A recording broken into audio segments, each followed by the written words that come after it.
Hello, welcome to my channel. Suhasini here. Today I want to explore with you the final part of my trauma series, integration.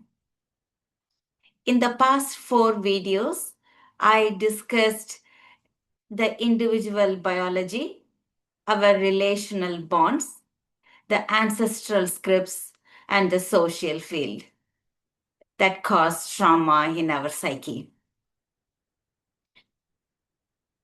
In this video, I explain my model IACA, inner alignment creates authenticity, a 4-step process: identification, alignment, coherence, authenticity. It's a path, it's a process, it's a practice, not a destination. Let me walk you through. Identifying your trauma is the first step. You realize whether your initial trauma was caused in a relational situation, developmental trauma, or ancestral trauma that you carried that was passed down from generation to generation, or the social, religious, cultural impact that creates friction in your psyche. That's the identification. Something is not working, something causes pain, and you are not able to pinpoint where exactly the cause is. So you go through the first 4 videos to map your psyche and recognize what is it that's actually causing the friction, the misalignment. You can do it yourself or with the help of a professional. Either way, you identified your cause of trauma, the inner resistance, the friction, the inner tug of war. So the next step is to integrate the fragmented parts. What do I mean by fragmented parts? When you experience trauma for the first time as a child or in any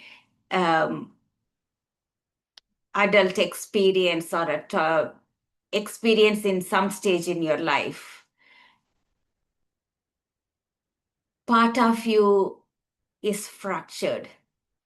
To cope with survival, we may ignore, repress, suppress, neglect, avoid facing the pain of that fracture. So that causes fragmentation. We have to walk through the same path to integrate.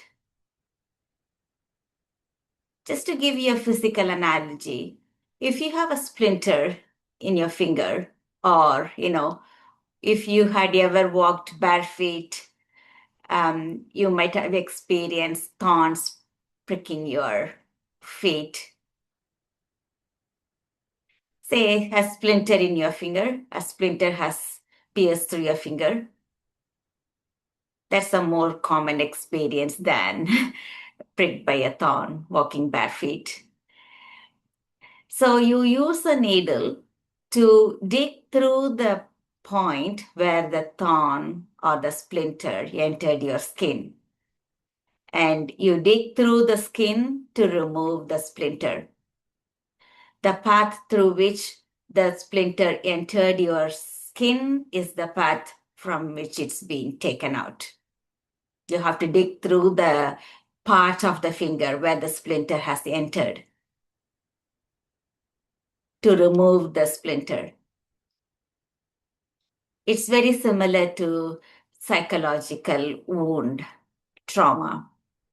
Whatever experience caused you the trauma, we may have to experience the same pain, go through the same path experience the same initial painful experience event to release, to integrate.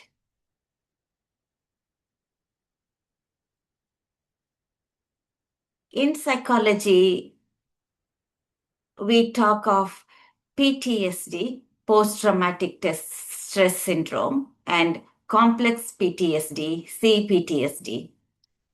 PTSD is a single spike to the nervous system, single event that caused a traumatic experience. So you can walk through that single event to release the stress in the nervous system and relieve you of the pain. Whereas c-PTSD is chronic and repetitive trauma. Trauma caused over an extended period of time. So there is no one simple, single process to become free of the traumatic experience and integrate the process, integrate the fragmented part. Fortunately, our brain is capable of reprogramming. Neuroplasticity is the concept where the science has proven that our brain is capable of reprogramming. You can reprogram your brain,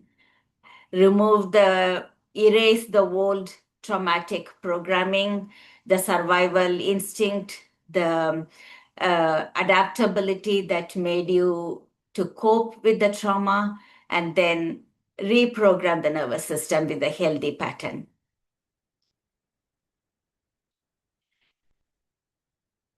In order to reprogram, initially you might need professional help. The nervous system is already traumatized, it's in hypertension, and it is confused, and it is probably exhausted and burnout. So you need a professional help. In the presence of a professional, you learn to co-regulate. In my practice, I offer a stable, secure base. My presence, my stability anchors the space wherein the client mirrors my stability and learns to regulate their nervous system.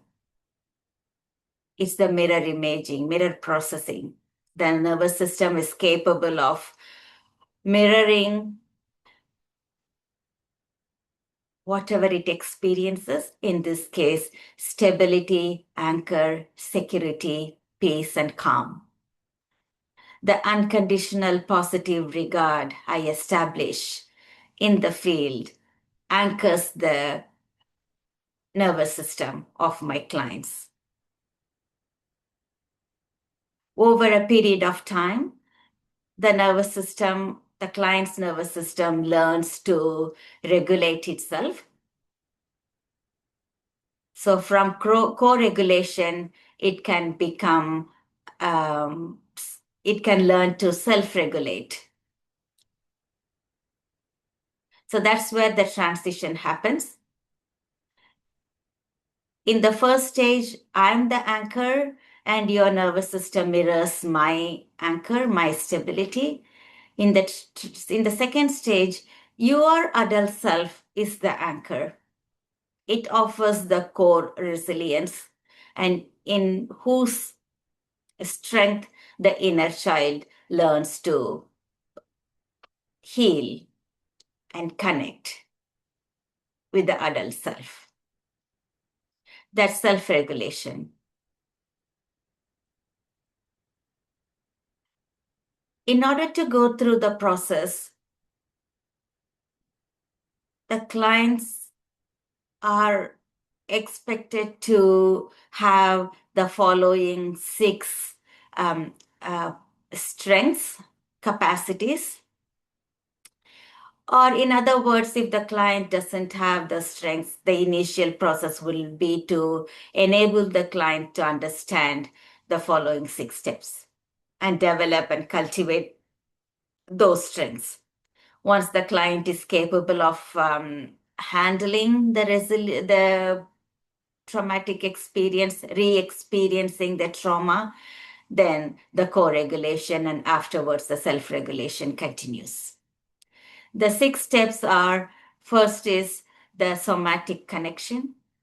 Are you capable of connecting to your senses and stay connected to your sense of sight, smell, hearing, touch, and taste? At any time, can you connect back to your sense and bring back grounding to yourself? That's step 1. Step 2, are you capable of differentiating your thoughts and feelings?